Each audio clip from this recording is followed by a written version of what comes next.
Hello, my name is Gavin Drewry.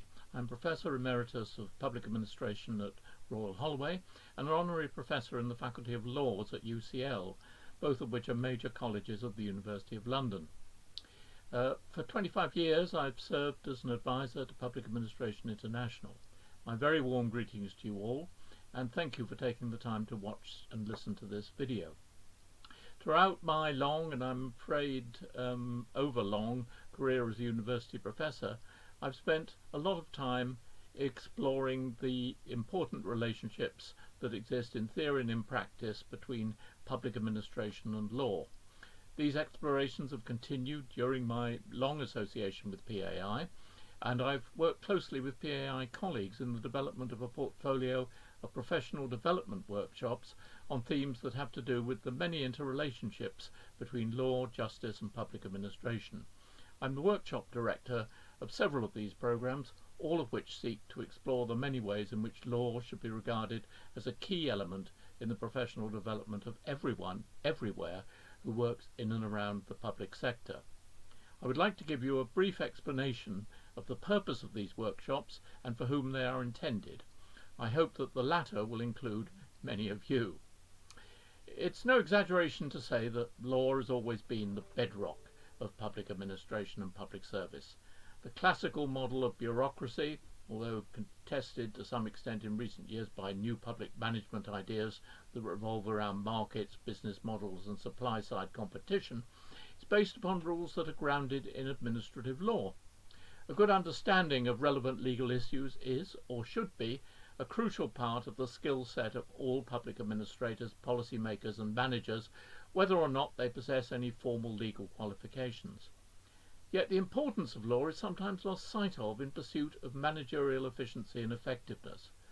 Moreover, there seems often to be some wariness between, on the one hand, fully fledged government and parliamentary lawyers with their professional legal qualifications, and, on the other hand, their non-lawyer colleagues. One can readily see why this is so. Lawyers sometimes get exasperated with non-lawyer colleagues who ignore their advice. Non-lawyer civil servants, and the politicians to whom they're answerable, often get impatient with seemingly nitpicking legal impediments that stand in the way of their objectives. Non-lawyers sometimes complain that their legal colleagues muddy the waters by using unnecessary technical jargon, to which lawyers reply that oversimplifying issues that are unavoidably complex is a recipe for disastrous errors and misunderstandings. They both probably have a point. So let us ponder for a moment upon why it is that legal aspects of public administration should merit our close attention, and why lawyers and non-lawyers in public service should do all they can to cultivate productive and harmonious working relationships. Well, for one thing, a legal system is a publicly run and funded service, not so very different in that respect from health, transport or education, and it needs to be properly managed. Much of the legal infrastructure, including prisons, courts and tribunals, is managed and staffed by non-lawyers who need at least a basic working knowledge of legal principles and procedures.